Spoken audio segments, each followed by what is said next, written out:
নতুন করে আলোচনা শুরু হয়েছে ইন্ডেমনিটি নিয়ে। জুলাই যোদ্ধাদেরকে ইন্ডেমনিটি দিতে হবে, তাদেরকে দায় মুক্তি দিতে হবে। আসিফ নজরুল বলছেন জুলাই যোদ্ধাদের দায় মুক্তি দিতে হবে এবং সে লক্ষ্যে অধ্যাদেশের খসড়া প্রস্তুত হচ্ছে।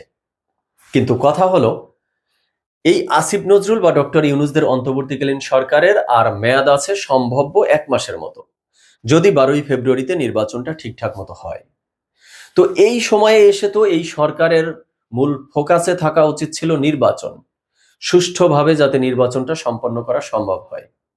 কিন্তু এই মোমেন্টে এসে হঠাৎ করে এই সরকার জুলাই যোদ্ধাদের এই দায় মুক্তি দেওয়ার জন্য, ইন্ডেমনিটি দেওয়ার জন্য উঠে পড়ে লাগলো কেন? দর্শক শ্রোতা, আজকে এই বিষয় নিয়ে কথা বলবো। শুরুতে চলুন আমরা তথ্যচিত্রের মাধ্যমে দুটো ঘটনা দেখে আসি। কয়েকদিন আগে দেখেছিলাম হবিগঞ্জের বৈষম্য বিরোধী ছাত্র আন্দোলনের সেই নেতা মাহাদি হাসান, যিনি থানায় গিয়ে থানার দায়িত্বপ্রাপ্ত ঊর্ধ্বতন পুলিশ কর্মকর্তাদেরকে বিভিন্নভাবে হুমকি ধামকি থ্রেট দিচ্ছিল এবং 24-এর আন্দোলনের সময় তারা থানা পুড়িয়ে দিয়েছিল, থানার এসআই কে আগুনে পুড়িয়ে মেরেছিল। সেই ইনডিরেক্টলি হুমকি দিচ্ছে যে সেই ঘটনা তারা চাইলে আবার ঘটাতে পারে, সেই পাওয়ার তাদের আছে। এরপরে ডিবি তাকে গ্রেপ্তার করলো, গ্রেপ্তার করে আদালতে সোপর্দ করলো, কিন্তু আদালত থেকে তাকে মুক্তি দিয়ে দেয়া হয়েছে। তো আদালত থেকে তাকে মুক্তি কেন দেয়া হলো, সেই ক্ষেত্রে আদালতে হস্তক্ষেপ কে করেছে সেটাও আমরা দেখেছি। যে স্বরাষ্ট্র উপদেষ্টা নিজেই বলেছিল আজকের মধ্যেই মাহাদিকে ছেড়ে দেয়া হবে। তার মানে রীতিমতো এই ইউনূসের সরকার আদালতে নগ্ন হস্তক্ষেপ চালিয়েছে, যার একদম জ্বলন্ত প্রমাণ। এবার আরেকটা ঘটনা একটু দেখি, সেটা হলো গাজীপুরের আরেকজন জুলাই যোদ্ধা, যার নাম হলো সুরভি। তার বিরুদ্ধে চাঁদাবাজির মামলা হলো, পুলিশ গ্রেপ্তার করলো, আদালতে সোপর্দ করলো। কিন্তু আদালতে সকালে রিমান্ড মঞ্জুর করলো, বিকালে তার জামিন হলো, সন্ধ্যাবেলা তাকে মুক্তি দিয়ে দেয়া হলো। এখানে আদালতের উপরে নগ্ন হস্তক্ষেপ কে করলো? চলুন আমরা একটু দেখি। যে এই আসিফ নজরুল বলেছিল সুরভির বিষয়ে খোঁজ নিয়েছি, দ্রুত প্রতিকার পাবে।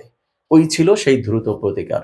আর এই চিত্র ছিল ডক্টর ইউনূসের সরকারের আমলে বিচার ব্যবস্থা, যে বিচার ব্যবস্থা নাকি তারা স্বাধীন করে ফেলেছিল। স্বাধীন বিচার ব্যবস্থার নমুনা হলো এই, যে একজন চাঁদাবাজি, একজন সন্ত্রাসীকে পুলিশ গ্রেপ্তার করে আদালতে উঠালে সরকারের পক্ষ থেকে নগ্ন হস্তক্ষেপ করা হচ্ছে বিচার ব্যবস্থার উপরে। এরপরে এদেরকে কেন্দ্র করেই নতুন করে আলোচনার জন্ম দিয়েছে যে জুলাই যোদ্ধারা যেহেতু একের পর এক মামলার মুখোমুখি হচ্ছে, তাই তাদেরকে একটা দায় মুক্তি দিয়ে দিতে হবে। দর্শক শ্রোতা, এবার মূল আলোচনায় আসি, ডিরেক্ট হিট দ্য পয়েন্টে। Hit the point number 1। এই যে ইন্ডেমনিটি বা অধ্যাদেশের কথা বলা হচ্ছে, এটা কি কোনো ব্যক্তির ব্যক্তিগত অপরাধ থেকে তাকে দায় মুক্তি দেওয়ার জন্য, তাকে রেহাই দেওয়ার জন্য ইন্ডেমনিটি দেয়া যায়? এটা কি মগের মুল্লুক নাকি? আমরা এই যে দুটো ঘটনা দেখলাম, জুলাই যোদ্ধা বলা হচ্ছে তাদেরকে, তো তাদের ব্যক্তিগত অপরাধ থেকে তাদেরকে রেহাই দেওয়ার জন্য এই ডক্টর ইউনূসের সরকার যেভাবে নগ্ন হস্তক্ষেপ করলো বিচার ব্যবস্থার উপরে, তো এই ধরনের ব্যক্তিগত অপরাধ থেকে জুলাই যোদ্ধাদেরকে নিষ্পাপ ঘোষণা করার জন্য, নিরপরাধ ঘোষণা করার জন্য এখন এই সরকার উঠে পড়ে লেগেছে যে একটা ইন্ডেমনিটি দিতে হবে জুলাই যোদ্ধাদেরকে। আর নতুন করে ইন্ডেমনিটি কেন দিতে হবে? কারণ আমরা তো দেখেছিলাম ডক্টর ইউনূসের সরকার যখন এই অন্তর্বর্তীকালীন সরকারের দায়িত্ব নিয়েছিল, তখনই একটা ইন্ডেমনিটি ঘোষণা করেছিল। তখন বলা হয়েছিল 2024 সালের 1 জুলাই থেকে 8 অগস্ট পর্যন্ত গণ অভ্যুত্থানের সব কর্মকাণ্ডের জন্য ও জুলাই যোদ্ধাদেরকে সুরক্ষা দিতে হবে, তাদের বিরুদ্ধে কোনো মামলা মোকদ্দমা করা যাবে না, তাদেরকে কোনো বিচারের মুখোমুখি করা যাবে না। বেশ ভালো, আপনারা একটা ইন্ডেমনিটি দিয়েছেন, সেটার বৈধতা কতটুকু আছে কি নেই, সেটা কতদিন টিকবে, তার ভ্যালিডিটি কতদিন, সেটা ডিফারেন্ট, পরে আলোচনা করব। কিন্তু কথা হলো, তখন তো একটা তারিখ দিয়ে দিয়েছিলেন 8 অগস্ট পর্যন্ত 2024 সালের। তো এখন যে ঘটনাগুলো দেখতেছি এটা তো সেই তারিখের পরের। তাহলে এই ঘটনাকেও কি এই একটা ইন্ডেমনিটি দিয়ে তার মধ্যে চালিয়ে দিতে চাচ্ছেন আপনারা? তাহলে 24-এর সেই জুলাই আন্দোলন থেকে শুরু করে 2026-এর ফেব্রুয়ারি মাসের নির্বাচন, এই যে একটা লং টাইম, 1.5 বছর বা তার চেয়ে বেশি সময়, এই পুরো সময়ে জুলাই যোদ্ধাদের নামে যারা আছে তারা যা যা করে বেড়াচ্ছে, যত লুটপাট করেছে, যত চাঁদাবাজি করেছে, যত ছিনতাই করেছে, সব কিছুর বৈধতা দিয়ে দিবেন? এতই সহজ? মানে ক্ষমতায় আছেন বলে যা মন চায় তাই করবেন? বিশ্বের ইতিহাসে এমন কোনো নজির আছে যে কোনো ব্যক্তিকে তার ব্যক্তিগত অপরাধ থেকে দায় মুক্তি দেওয়ার জন্য এভাবে অধ্যাদেশ জারি করা যায়? এবার আসি হিট দ্য পয়েন্ট নাম্বার 2। জুলাই যোদ্ধাদেরকে দায় মুক্তি দেওয়ার জন্য আলাদা করে অধ্যাদেশ জারি করতে হবে কেন? কিছুদিন আগে না জুলাই সনদে স্বাক্ষর হলো? সেই জুলাই সনদ বাস্তবায়নের লক্ষ্যেই তো গণভোটের আয়োজন। নির্বাচনের দিন একই সাথে গণভোট হতে যাচ্ছে।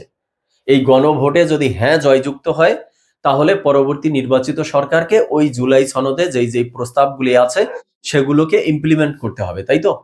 তাহলে ওই জুলাই সনদের 5 নম্বর আর্টিকেলে কি আছে? 5 নম্বর আর্টিকেলে আছে জুলাই যোদ্ধাদের সুরক্ষা নিশ্চিত করতে হবে, এই ইন্ডেমনিটি বা দায় মুক্তি যা যা দেয়া দরকার সেটি দিতে হবে। তাহলে এই বিষয়টা তো জনগণের ভোটের উপরে নির্ভর করে, জনগণের ভোটে যদি হ্যাঁ জয়যুক্ত হয়, জনগণ যদি বিষয়টা চায়, তাহলে জুলাই সনদ বাস্তবায়নের মধ্য দিয়েই তো ইন্ডেমনিটি পাশ হয়ে আসার কথা। হঠাৎ করে ডক্টর ইউনূসের সরকার জুলাই সনদের ভিতর থেকে একটা বিষয়কে আলাদা করে পাশ করিয়ে দিতে চাচ্ছে কেন? তাহলে এই সরকার কি চাচ্ছে? আর ওই জুলাই সনদের দরকারটাই বা কি?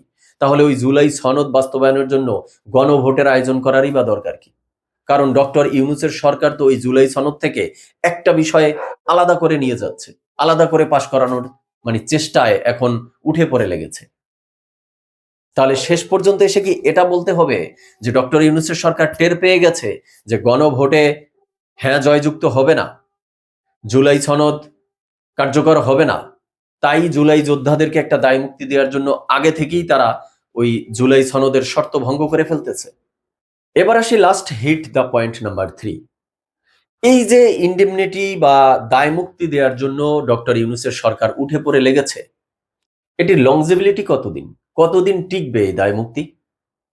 বাংলাদেশের ইতিহাস কি বলে?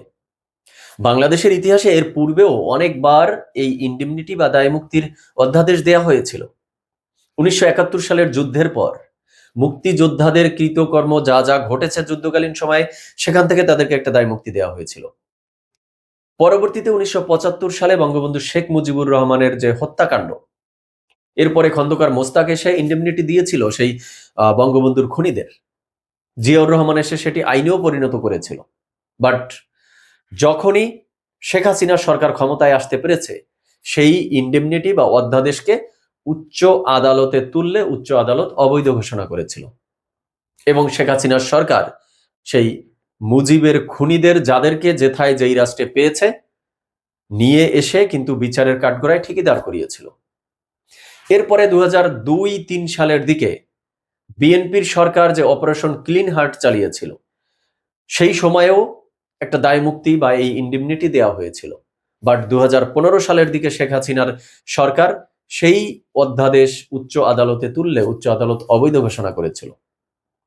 বা এই গত শেখ হাসিনার সরকারের আমলেও শেখ হাসিনার সরকার একটা ইন্ডেমনিটি দিয়েছিল, এই যে বিদ্যুৎ গ্যাস খাতে কি যেন একটা অনিয়ম হয়েছিল বা কি যেন প্রবলেম হয়েছিল সেই বিষয় নিয়ে। বাট সেটা কিন্তু ডক্টর ইউনূসের সরকার এসে অবৈধ করে দিয়েছে। তাহলে ইতিহাস বলতেছে যে এই ইন্ডেমনিটি আইনের দ্বারা, এই ইন্ডেমনিটি দিয়ে কোনো একটা গোষ্ঠীকে যে নিরপরাধ করে দেওয়ার প্রবণতা, এটা আসলে বেশি দিন টিকে না। অর্থাৎ সরকার চেঞ্জ হলে বা যেই সরকারের ভয়ে যেই রাজনৈতিক দল ক্ষমতায় আসলে এদের বিচারের মুখোমুখি হতে হবে এই ভয়ে ওই ইন্ডেমনিটিটা দেয়া হয়, সেই দল যদি কোনো সময় ক্ষমতায় চলে আসে, তাহলে এই ইন্ডেমনিটির আর ভ্যালিডিটি থাকে না। দেশের ইতিহাসে তাই বলে। তাহলে শেষ পর্যন্ত এসে যেটা বলবো সেটা হলো, এই জুলাই যোদ্ধাদের ইন্ডেমনিটি দেওয়ার জন্য ডক্টর ইউনূসের সরকার যে উঠে পড়ে লেগেছে এবং জুলাই সনদ বাস্তবায়নের লক্ষ্যে গণভোট হতে যাচ্ছে, সেই শর্ত ভঙ্গ করে আলাদা করে সেখান থেকে একটা টপিক বের করে এনে আলাদা করে পাশ করাতে চাচ্ছে, এই প্রসেসটাও কি বৈধ? ডক্টর ইউনূসের সরকার এখন যা করছে তা তো মনে হচ্ছে রীতিমতো অবৈধ কাজ করে বেড়াচ্ছে, ক্ষমতা হাতে পেয়ে ক্ষমতার অপব্যবহার করছে। এই সরকার আদালতের উপরে নগ্ন হস্তক্ষেপ চালাচ্ছে। তো এখন তো মনে হচ্ছে সর্বক্ষেত্রেই তারা এই অবৈধ ক্ষমতা বা তাদের এই যে হস্তক্ষেপ একের পর এক চালিয়েই যাচ্ছে। তাহলে এর ভবিষ্যৎ কি, বা এই ইন্ডেমনিটি আসলে কতদিন টিকবে? দর্শক শ্রোতা, এই মতামত আপনারা জানাবেন। আজ এ পর্যন্তই। সবাই ভালো থাকবেন, সুস্থ থাকবেন। ধন্যবাদ সবাইকে।